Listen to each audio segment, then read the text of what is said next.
Okay, and then I'm going to start the webinar, which is going to let everyone in. And if we just give it 20 seconds to let everyone join. And we are also streaming successfully. And so let's make a start. All right. Welcome everyone to our first EFL Teacher Club.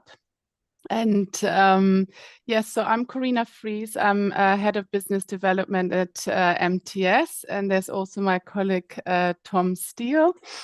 He's Director of Digital Marketing and Customer Care. Before I have the honor of introducing you to or handing over to our first speaker, Mariama, I'm just going to share one or two slides with you, something we are doing at MTS. I saw one hand. I don't know if that's a question. Maybe Tom can have a look at that. Yeah. Hand went back down again. So I think all right. Okay, good. All right. I'm just going to share my screen.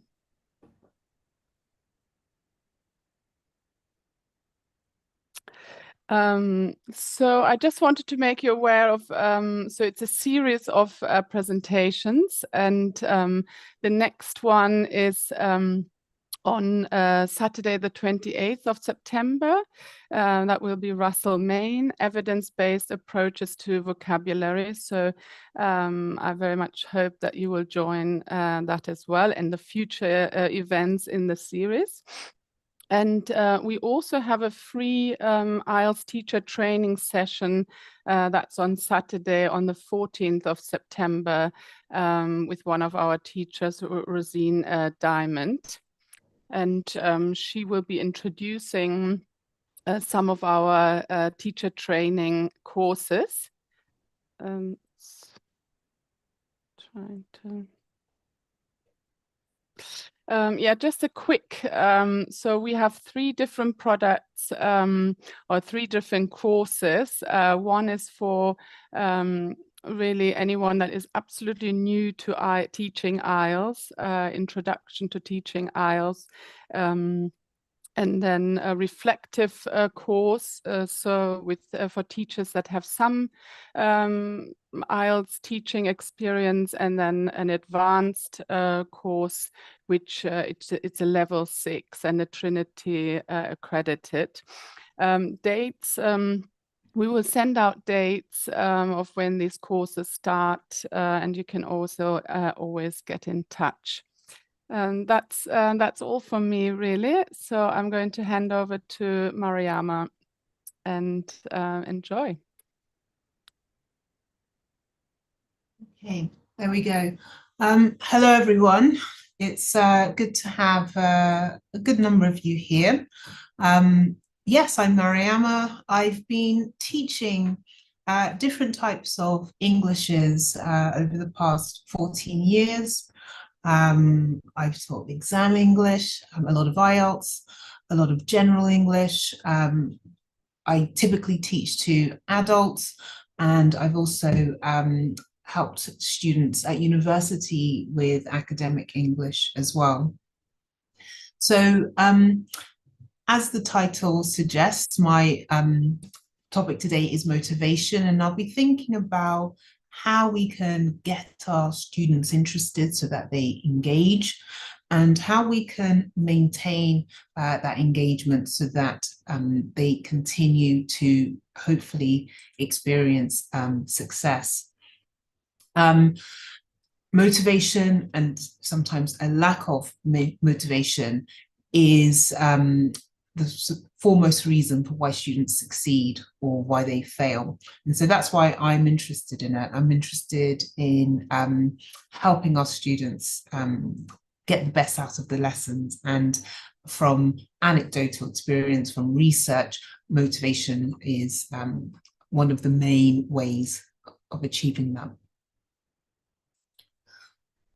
I want to start by thinking about what Netflix can tell us about motivation. Now, you may be one of those people who's a bit of a binge watcher. You start watching a series on Netflix and then you just can't stop. And you find yourself spending hours watching a series. Perhaps you get through most of the episodes or all of the episodes. I think Netflix has a lot it can tell us about the nature of motivation. What we see, as we can see this individual here, she looks like she's been up all night binge watching something on Netflix.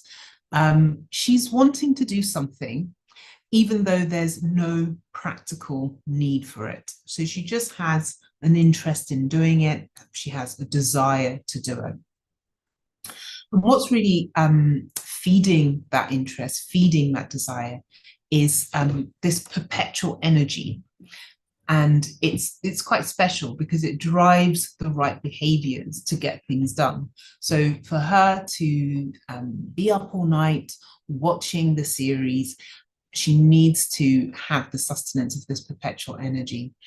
And when we're working with our students, we kind of want to tap into this perpetual energy if it already exists, or we want to nourish it so that our students have it and they can draw from it and start to be successful in their learning.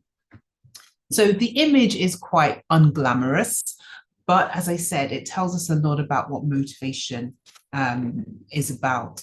And what we can see is this individual is freely pushing herself to do things.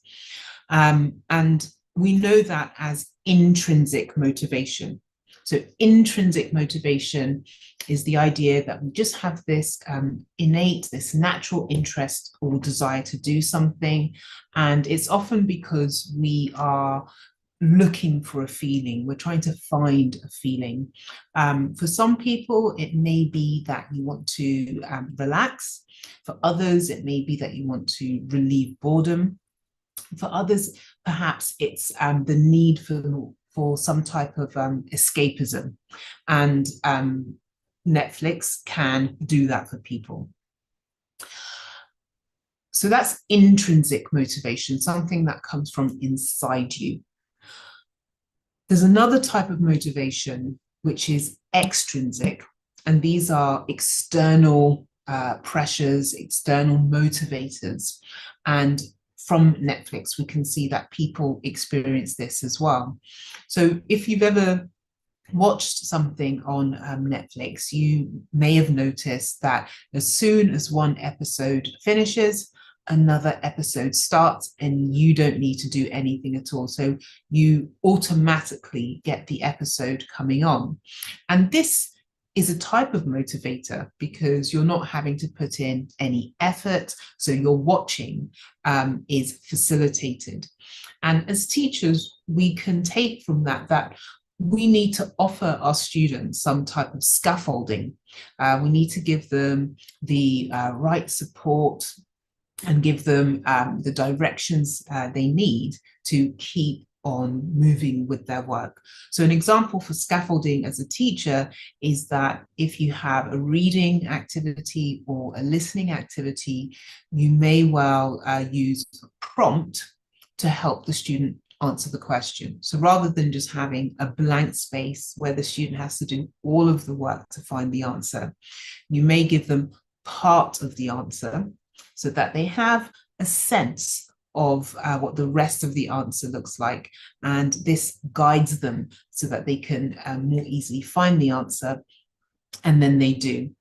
Netflix also gives us quite a lot of control. There's a lot to watch on Netflix, lots of different types of programs. So whatever your interests are, you should be able to find something, even though you probably won't like everything. But you are free to choose what topics you want to watch. And for somebody like me who speaks some French and Spanish, I love the fact that I can watch a Netflix series in French or Spanish. It's not for any immediate need. It just satisfies my interest in language. And also, who knows, later down the line, I may need to use my French or Spanish, and it's useful that I keep practicing it. So Netflix teaches us that if we can give our students some choice, they're more likely to be engaged in an activity, which is really a byword for motivation. Netflix also fosters social interaction. So after watching an episode of your favorite series, you may go out and catch up with friends and talk about that episode, or it might be with family members. So in terms of how humans bond, they usually bond over shared interests. And if a shared interest is a show on Netflix, that gets you bonding, that gives you a good self-image, it gives you a good sense of self-esteem. So again, Netflix teaches us about the importance of giving our students a good self-image, and the importance of helping them engage in social interaction with other students, because that feeds into their self-esteem, and it makes learning a bit more addictive, which is what we want.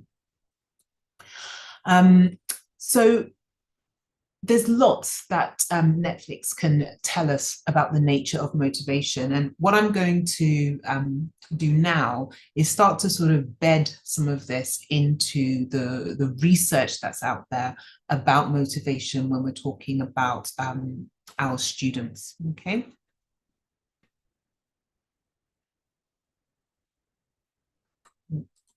There we go. So just to summarize, within the literature, the sort of starting point when we think about motivation is intrinsic motivation. So we saw that young girl watching the Netflix series just because she really wants to. That's an example of intrinsic motivation. So if it's about learning a language, what we typically see, it's higher level students who have intrinsic motivation. They perhaps don't have any practical need now to use the language. So it might be a mature student. They come to class because they're just really interested in it. It can be a younger student as well who just enjoys the language for the language's sake. There can be a desire for personal development. That's another type of intrinsic motivation. And often people are searching for satisfaction. They're looking to entertain themselves, enjoy themselves. So that's why they may be in the language classroom. Extrinsic motivation is about external pressures. So I described that a little when I looked at the Netflix example, where Netflix automatically moves on to the next episode, and that can encourage people to continue watching. But for many of our students who come to class, it might be that they need to learn the language, to get a qualification, to get a promotion, to progress in school or university. And perhaps their parents have told them, you need to complete this course of study. So these are external pressures. They certainly can be effective, but the research very much suggests that intrinsic motivation is the best, because it is perpetual. It just keeps on giving, and students can continue studying, and they may not even realize what the time is. They're having so much fun with them. So intrinsic is the sort of prized form of motivation. So these are our two key drivers of motivation. They should be seen as dynamic. So a student might come in with extrinsic motivation. So their parents have sent them in and asked them to do this, or maybe they need to do it for a promotion. But it's the boundary between the two is quite porous. And by porous, what I mean is the student can sort of move from extrinsic to intrinsic, and they might do that over a course of study. They might do that over a week, or in one lesson, you may see a student or a student might express themselves in ways that suggest they are moving between intrinsic and extrinsic multiple times. So as tutors, we should be interested in checking in with our students and kind of taking a temperature check. So get feedback to find out, what are they finding useful about the class? What do they enjoy about the class? Because what you learn can be used in other classes to keep up that motivation. So we need to check in with our students to find out what is really motivating them. We can have a general sense, but we don't want to impose any peculiar ideas we might have. And when the student sees that we're genuinely listening to them, that in itself is motivating. Okay. So I'd be interested in hearing a little about the sorts of motivation issues you see in your classrooms. And if you want to just leave some comments in the group chat.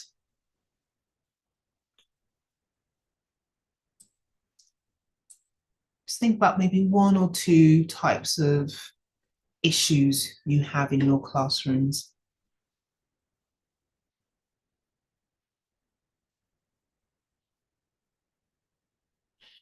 I can see Abhishek has already come up with feedback techniques. Okay. Feedback deserves its own session, really. It's very important. And later I refer to it. There's not enough time to cover feedback in its entirety, but it's definitely a motivating factor for students. Okay, so we have a song here. Absolutely. I think it's important to make learning fun. You need to be able to generate interest, and a song can do that. A poem could do that. You can use jokes as well as part of the sort of English learning classroom. Being serious can be done in a fun way. And I would say it really must be done in a fun way to keep people's attention. And let's just see what else.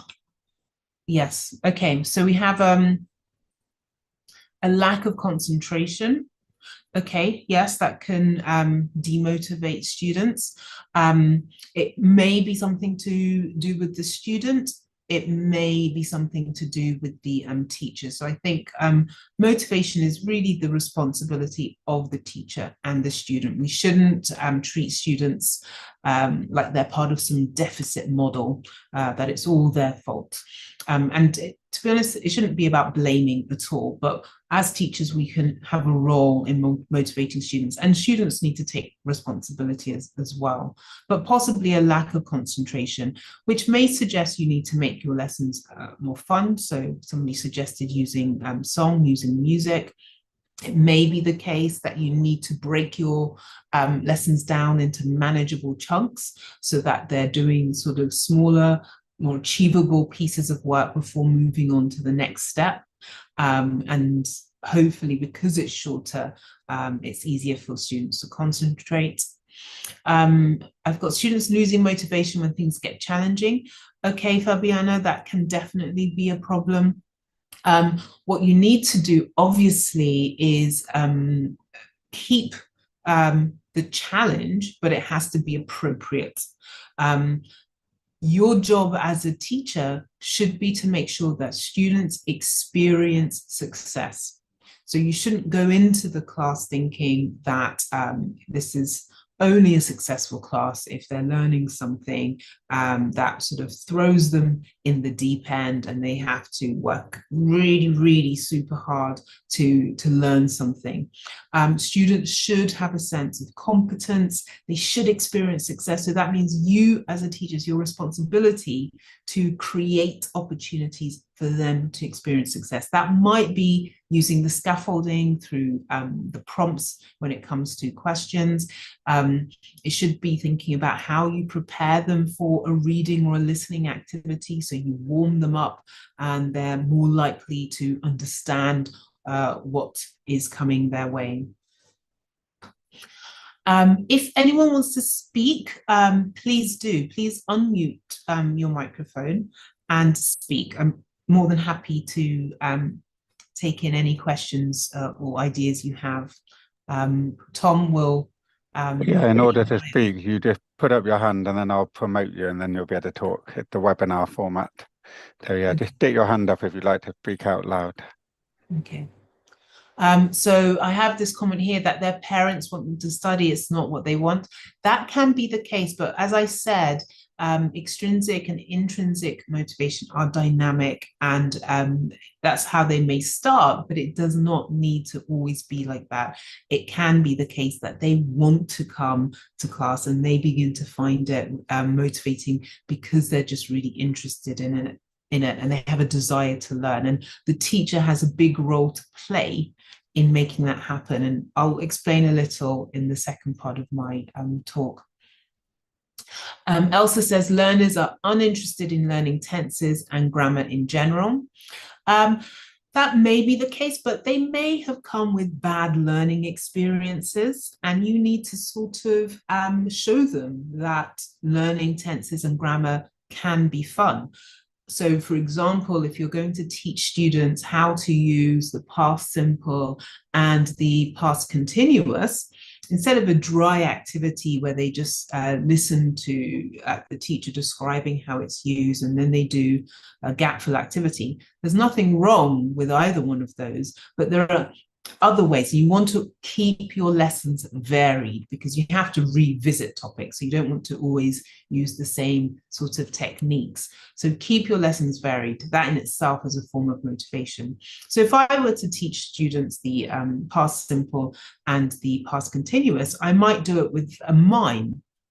So a mime is when you don't speak, but you have to sort of demonstrate an action. So instead of saying, you know, I was brushing my teeth when the phone rang, I would mime it like this.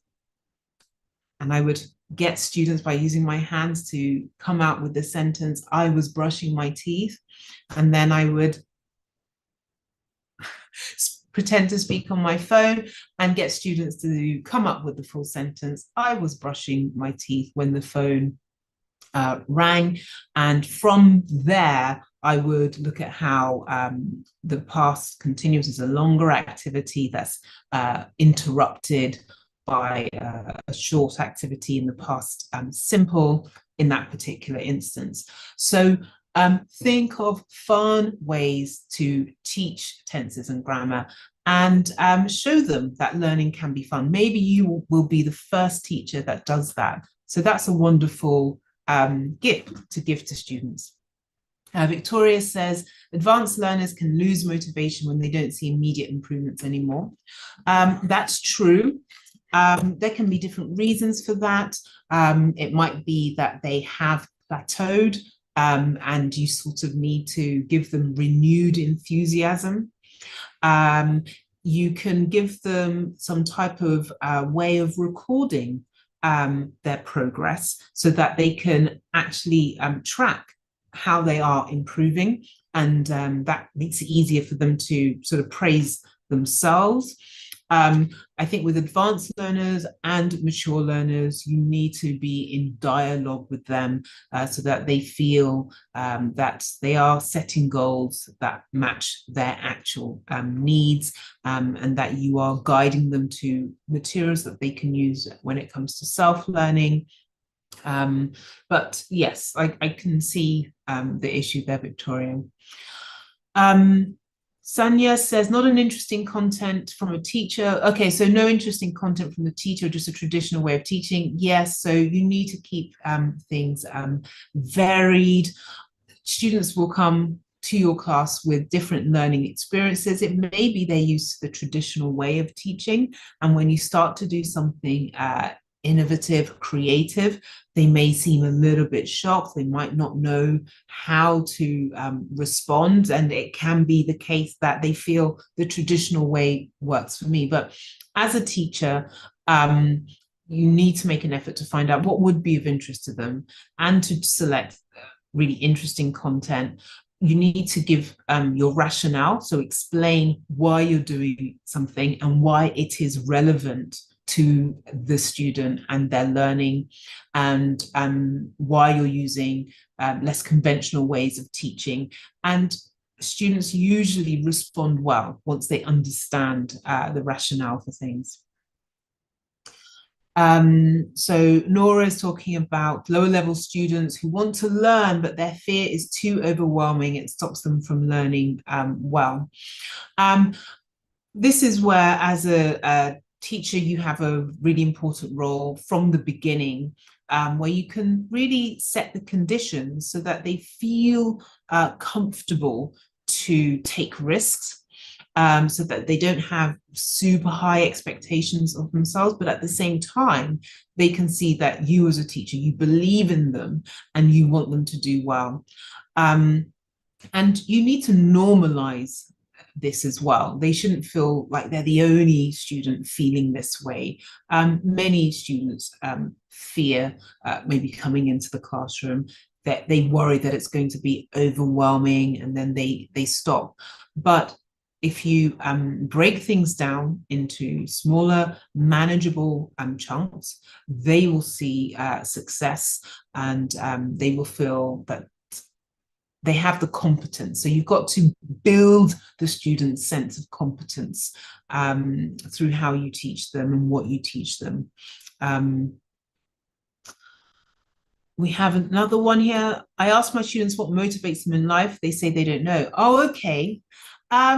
Well, it's okay to start exploring that with students. It may be the case that they feel they don't know, but once you start having discussions with them, they begin to reveal something about themselves that suggests what motivates them, or through the activities, you may find out what motivates them. But you might not have maybe a really concrete sense that you link to a particular student, but all the things we've mentioned so far, injecting some fun, so that could be through music, making activities achievable so that students experience success, helping students socially sort of interact with each other. All of those things are a type of motivation. So it can motivate them in doing what's needed to get on with the class. And maybe later down the line, you'll find out about what motivates them in life. So I have a question here. What will happen when absolute motivation is not applicable during the lesson? So is it, I think it's Martin. Hi, Martin.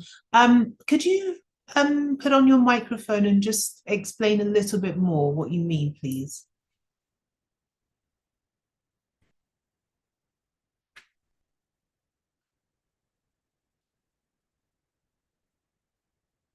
Are you able to do that, Martin?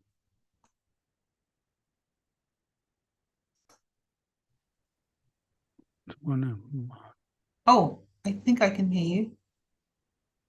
Oh. Oops. Do you want me to promote Martin? I'm trying to... Yes, are you able to put your microphone on, Martin? Maybe your volume needs to go up. I've just promoted him to a panelist. Okay.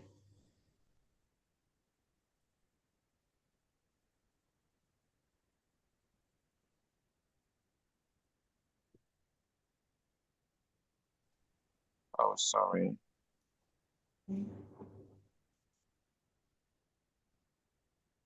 So it's this question here. What will happen when absolute motivation is not applicable during the lesson? Yes, I'm trying to ask a situation. Can you get me, please? Yes, I can hear you now perfectly. Okay, yes, I'm trying to ask a situation in which a teacher gets to class absolutely without any motivation to keep the students active during his lesson. Now, what will be the response to the students? Now, how will this motivation affect the full flow of the lesson during that period?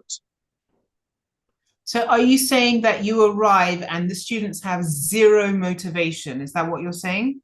That is exactly what I'm saying. No, not. I'm talking about a situation in which, yes, the students have zero motivation. Now, how would that lesson uh, be achieved?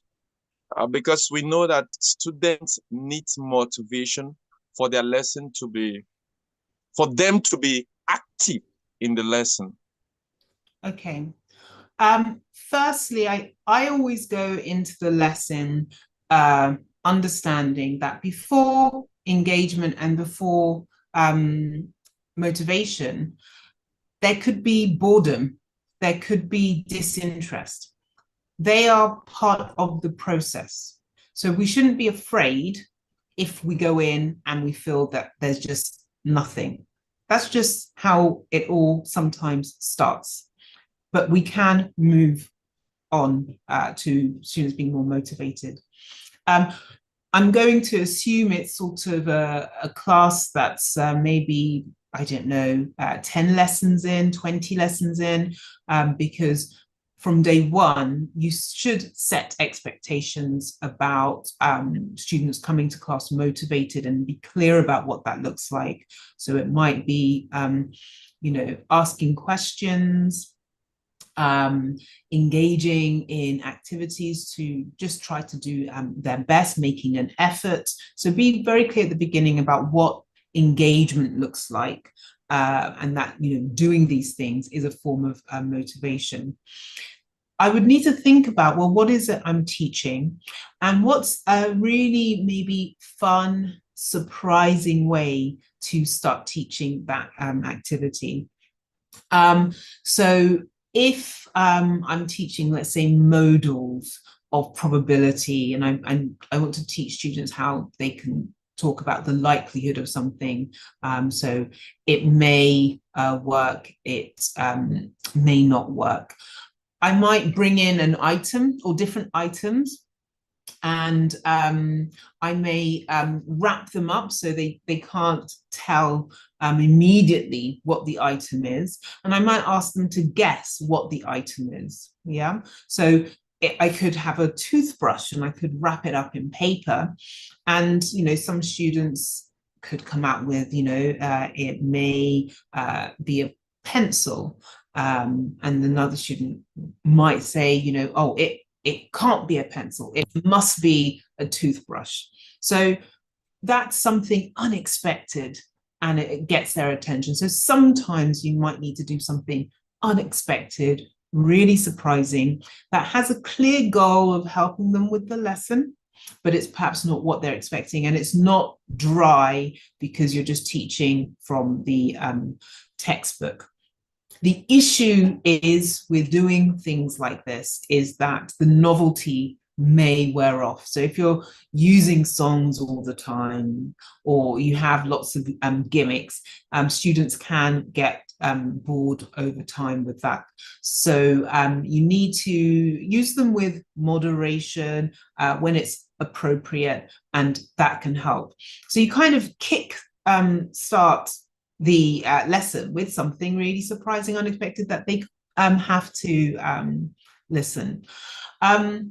You should also get students to be active participants. So really, in a good class, the teacher talks less. So we talk about teacher talk time and student talk time.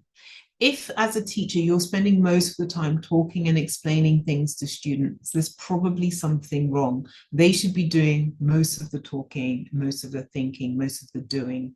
So think about ways you can get students to get actively participating so that it's not down to you to motivate. And it might be that before the class takes place, you've given them some work. It might be a little bit of reading, a little bit of vocabulary learning, and that's how you start. And so they have something to say. So the motivation may not come from them being bored. It might be they're just not really sure how to start. So you need to support them with that. And then what will happen when some students don't respond to motivation? I think to an extent, we can't always know exactly when a student is responding or perhaps what exactly made them respond. So this is something that we can't always know 100%. If you're talking about a student chronically not doing anything in class, then you need to have a conversation with them. I would do it one-to-one. We don't want to sort of embarrass students in class, but with younger learners in particular, it can be a problem if one student isn't working, and then it sort of grows into a bigger problem and spreads, and more students sort of adopt that behavior that we don't want. So I'd call the student aside, check in with them. There may be a good reason why they're not engaging or being motivated. And if there is a good reason, maybe it's something that you can resolve your end, or you can help them resolve their end. So you need to talk to them and find out what the issue is. But if all the other things are in place, that the students are clear about what they're doing, they're given the support to experience success, there is that social interaction, so they feel like they're a part of a group, this should come together and help students get motivated. So I've got a few more, and then I'm going to continue with my talk. So Nora says students nowadays have very short focus span or attention spans. The English is a required class, so they just don't have the motivation to learn. You've tried many games, activities in one class, and they just lose interest very quickly. How do you generate motivation? Do you want to tell me a little bit about your students, Nora? How old are they? What activities are you doing with them?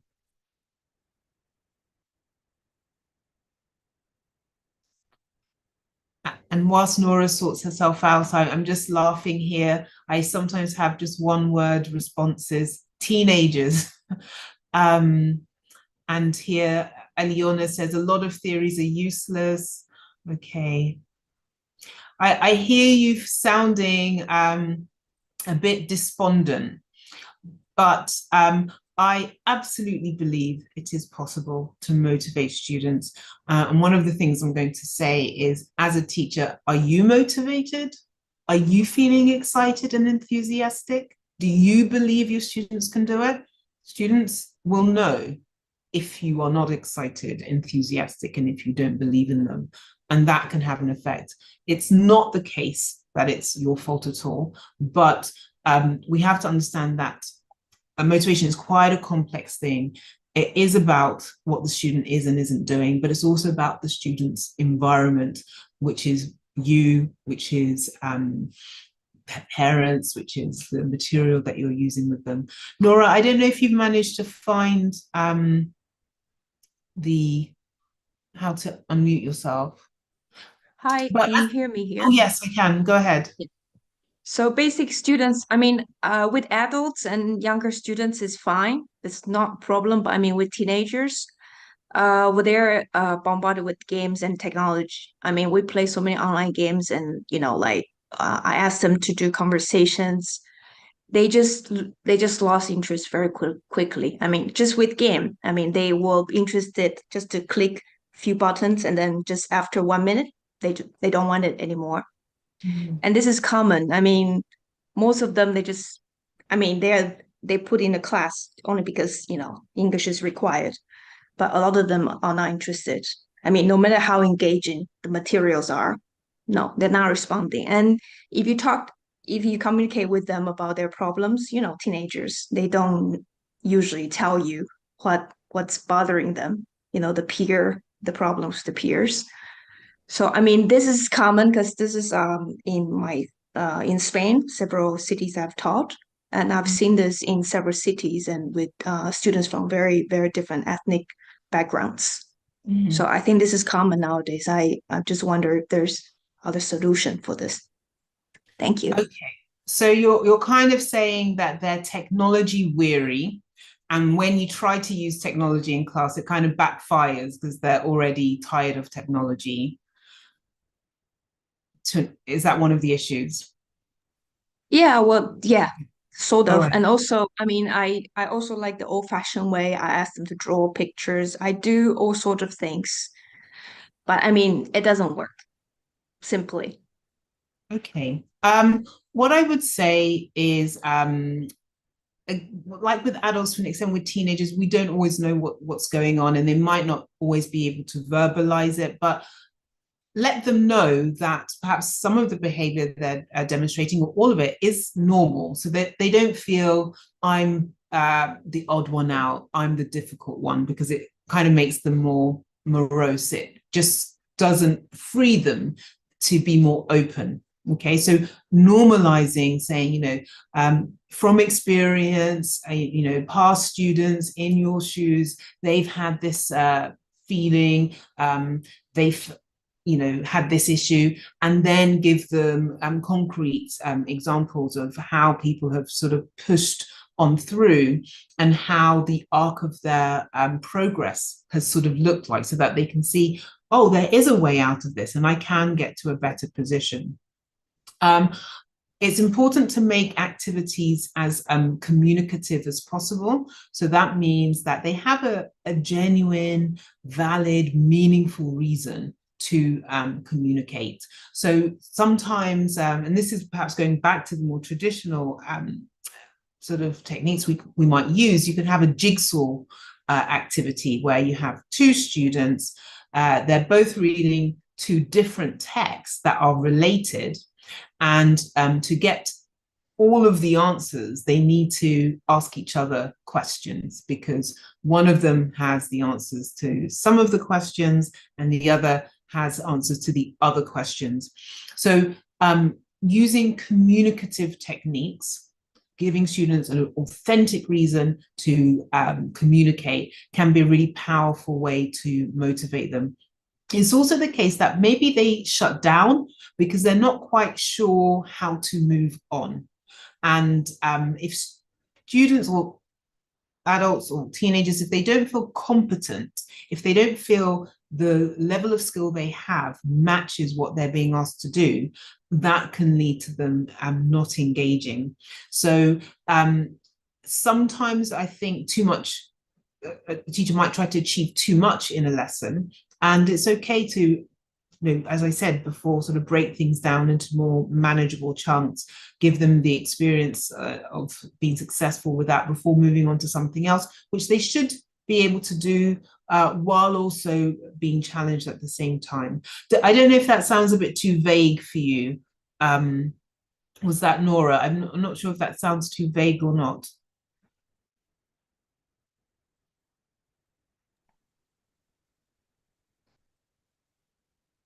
I'll just have a look at some other responses that are coming through. You can leave a message in the group chat, which I think you... No, Joe is saying it's a huge problem these days. Okay. What I'm going to do is continue with my slides, because we're going to run out of time. But I will say I have looked at all of the questions and comments you've shared with me, and I think the rest of my talk does cover it. And Nora, if you wanted to say anything, let me know. As teachers, you want to buddy up with each other. So if you are working with young learners, with teenagers, Are you in discussion with other teachers from your school or other schools? Are you meeting up to read articles that have been published on the types of issues that you have? So as a teacher, we all have to be interested in our continuing professional development.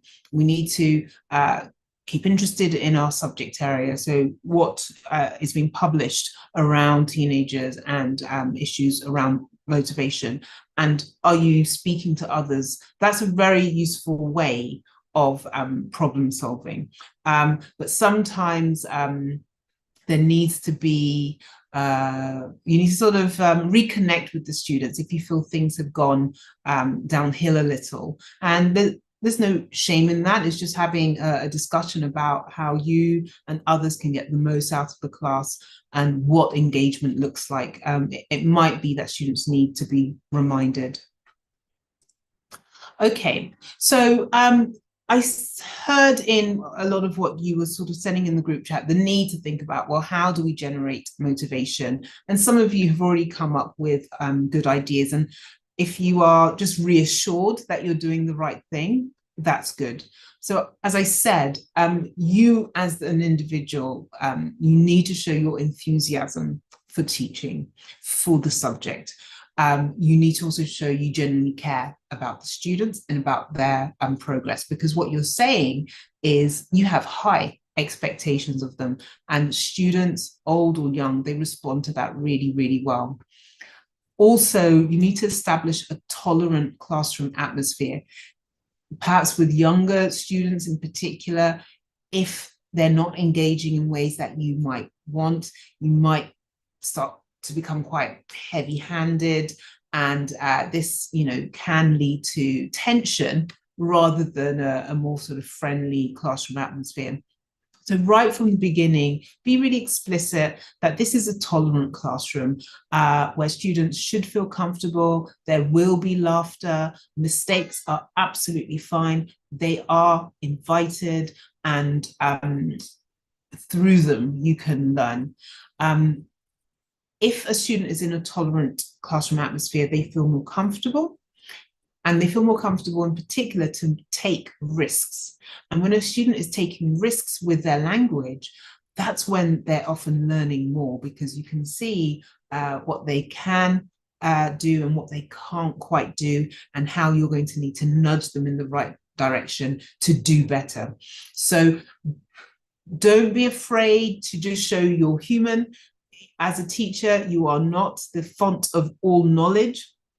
And so you shouldn't feel that you have to take everything on your shoulders. The students have to be involved in making the class work.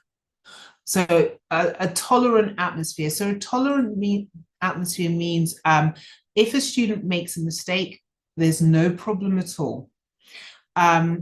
If there's a problem, the teacher isn't going to criticize really heavily and really embarrass the student in front of other students, okay? This is a classroom where we're going to laugh, enjoy each other's company, move at a pace that works for us. If you don't understand, you are welcome to ask questions, and it's not going to be a problem, because that's the way we learn best. Nobody needs to be perfect. Nobody's going to feel embarrassed if they can't do anything. Okay, does that kind of explain? Okay. Using a needs analysis at the beginning is useful, because you want to check in with your students. What do you feel you need, and what are you interested in doing in terms of the topics? As a teacher, sometimes there's no room for choice, and or other times there can be. And when there is room for choice, you should give students choice. Otherwise, the material may not have face value. If you give the student something and they don't think it's of use, of interest, that's going to demotivate them. So you want to find out what it is they need, so that what you teach them matches what they need. And if it's the case that this is non-negotiable, you have to do it, then give the rationale, make it clear to them why it's important, so that they understand. Many of you have mentioned using music, so have serious fun. Realia would be when you bring in something real. So my toothbrush example, that's an example of realia. Kinesthetic activities are when students are moving around. It might be that they stand up to answer something, or it might be that they have to move to the board, or they do any type of activity that gets their body moving. That can help them engage and notice more what's going on. And if a student is noticing something, they're ultimately learning. Fun warmers as well. Focus on the process, not the outcome. So going back to that idea of having smaller, manageable tasks that lead to the bigger task, that will be much better. Students are more productive that way. Make students active participants and set achievable goals. And I'm sure you've heard about having SMART goals. So these are goals that are specific, that are measurable, that are achievable, that are realistic or relevant to what they're doing, and that are time bound. Okay, so rather than you're going to improve pronunciation, you might make that goal really specific and measurable. So you're going to look at the difference between short vowels and long vowels. And you're going to look at the difference between short vowels and long vowels in easily confused words. Yeah. So it might be bin and bean, for example. That will be easier for the student to follow, and they'll have a sense of competence because they can manage that area, and then you move on to something else, and over time their pronunciation improves. So set achievable goals. Okay, so we've been thinking about Netflix and we've been thinking about our anecdotal experience, but I now want to go into sort of the research around motivation. And I've chosen the work of Ryan and Desi, who did a lot of work actually in the 1970s. And they put together self-determination theory. And I know one of you has said the theories don't work. And as a teacher, I'm first and foremost a teacher. I know what that's like when you're given the theory and then you use it in the classroom and it doesn't work. But as a teacher, you have the freedom to look at your students' emerging needs and then think about what is available to me to help this student learn in this particular classroom setting. So you're free to sort of pick the parts of the theory that work for you. And it might be that some parts don't, but a couple of years down the line, you might learn something different about them. You might have an activity that helps you put that theory into practice, or it might be you'll never subscribe to that theory. You'll never agree with that theory. It's a theory. It's not quite a fact yet. So you are free to engage and play with those theories as you see fit. And as a teacher, we do need to try things out and learn from them. And it's not nice if things don't go well, but that's part of improving as a teacher. You learn from your experiences and you get better and you get a better sense of things. So don't be afraid to try things out in appropriate ways.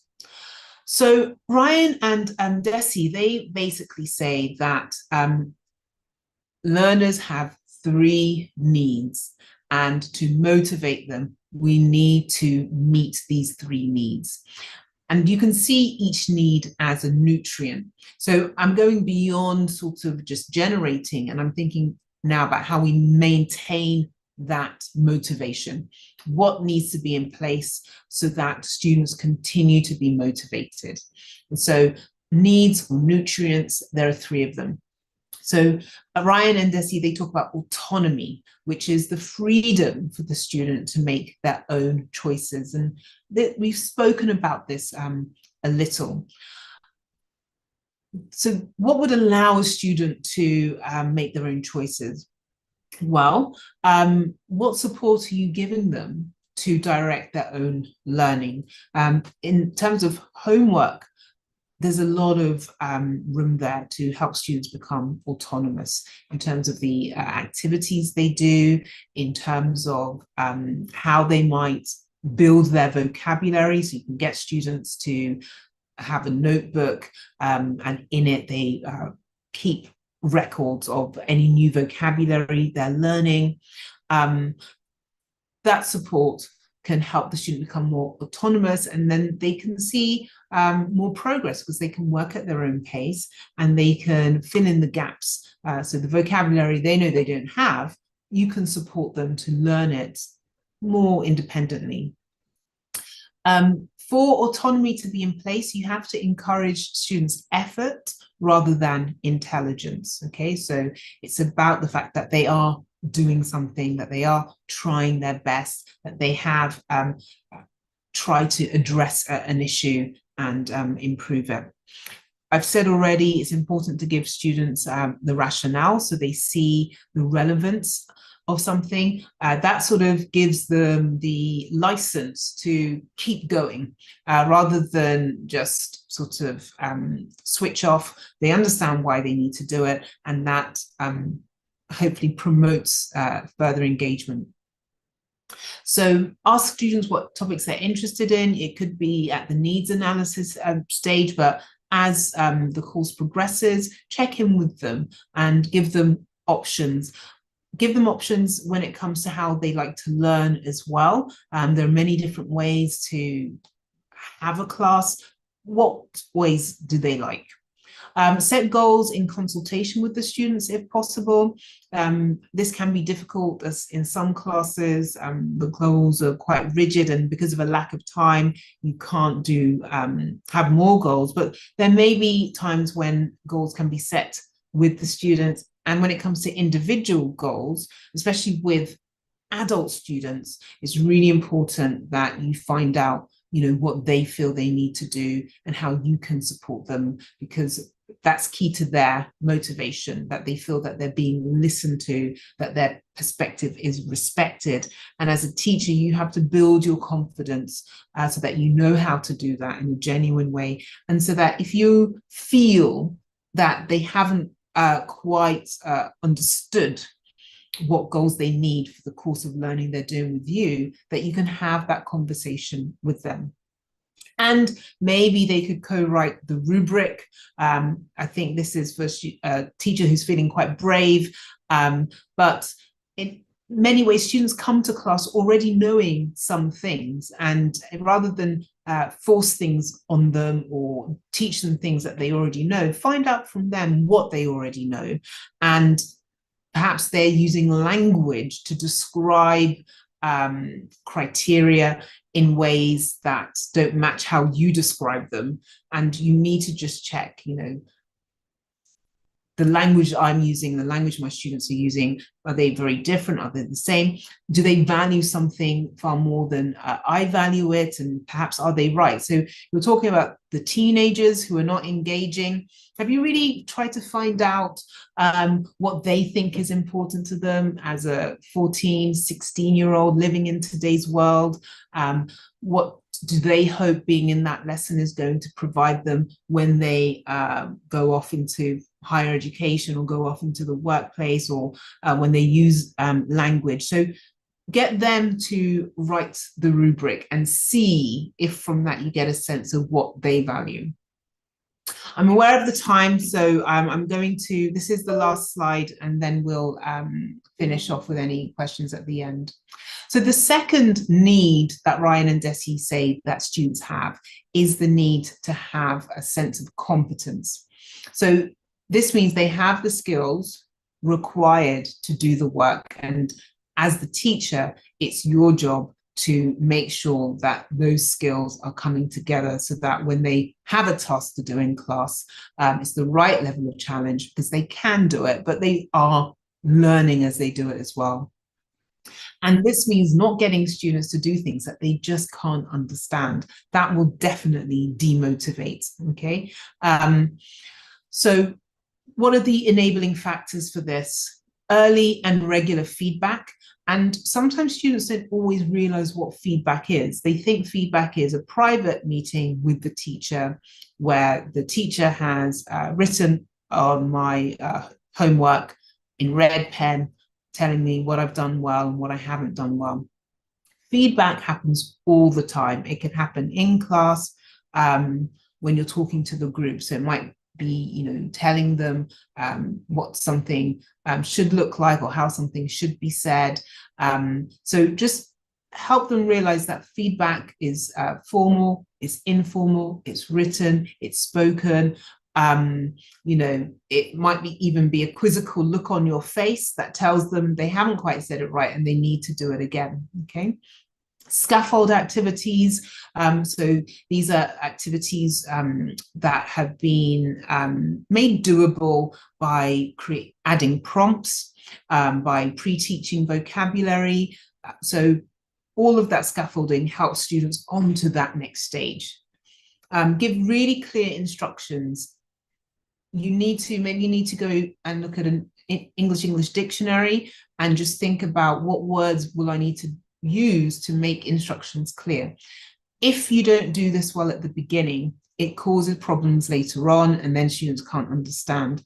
So think very carefully about your instructions, and also as you're checking that students understand as they sort of progress through an activity, think about what questions you will ask to make sure they've understood, one, your instructions, and two, the activity that they're doing.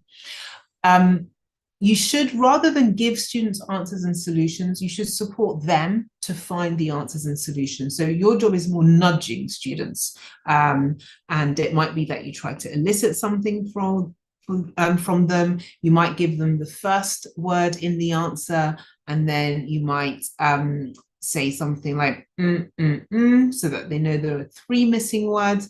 Nudge them towards the answer. Don't give it to them if possible. And as I have said, break learning down into manageable chunks and record and recognize their progress so that they can see, I am establishing some mastery. So students who feel they're establishing mastery will have a sense of competence and will feel more motivated. And the last sort of need that Ryan and Desi talk about is relatedness. So this is a student feeling like they have a sense of belonging, they have a sense of connectedness, they feel comfortable in the class, they feel respected, they feel that they are liked, they feel that what they have to say actually matters to the group, and it just kind of grows their sense of self-esteem, essentially. So as a teacher, you want to think about, how do I promote acceptance, and how do I show support, and how do I get students to support each other and encourage each other? So I've mentioned some of these things already. Respect, showing you understand the student's perspective. You can nominate and learn your student's name, learn how to pronounce the name properly so that they know that they are being included in the activity, but facilitate pair work, group work, that's cooperative as well. So competition shouldn't not be in the classroom, but it should be done appropriately, and cooperation can be just as effective and perhaps more effective than competition. So I would keep competition to a minimum, and perhaps use a buddy system where you pair students and they can help each other, engage with each other, check in with each other, and this can create a sense of relatedness so that they have a sense of warmth when they come into the classroom. Okay, so I can see there are lots of comments coming through. That does bring me to the end of my session, but what I'll do to sort of wind things up is just have a look at the comments in the group chat. Okay. Yeah, so Joe talks about lots of praise always encourages more engagement too. Absolutely, you want to praise your student. But you can't shy away from issues. So rather than negative feedback, you would have constructive feedback. So constructive feedback is you describe what the problem is, you let students know perhaps what they're doing well towards it, but also you're clear about what they're not doing well, and you give them a plan of action. You let them actually know how they can improve, and you check in with the student. They may already have a sense of the idea, or they might have an incorrect sense of the issue, a right sense of what the solution is, or a wrong sense of what the solution is. So check in with them first, and then calibrate what they're thinking and what they're doing to what you as the teacher know should be ideal. Connor is talking about using a GIF or a meme in a slide. Yes. Yeah, cartoons can also help with engagement in teen classes. Connor says, I had a lesson today with a pretty dry opening question of discuss which pet would be better for an old lady that lives alone. And there was a GIF of an old lady being dragged along by a big dog. It got them far more interested than just discussing the question directly from the book. Brilliant. Yes. So you have a place where you can basically jump off from that just is really enticing. Excellent. Well done. You've generated interest there. You've got them noticing. They're motivated to engage.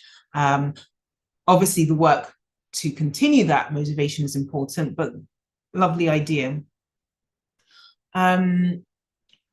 Nora says, you often incorporate students' lives to the class materials. Yes, I think that's good, because it's easier to talk about yourself. You have lots of information available to you. So that would be an example of helping students feel like they have some competence. If you give them something that is completely unfamiliar, even an adult would have a hard job of doing that. So adults, teenagers, you know, starting with something familiar before moving on to something unfamiliar is important, and having a bridge to help them make that jump is important as well. Okay, so there is this concern that technology has overstimulated them. So I think, yeah, start a reading group up and see what others are experiencing and how they're sort of dealing with that issue. Somebody's asking about a needs analysis. So it's like a questionnaire where you basically find out why a student is doing the class and what they need it for.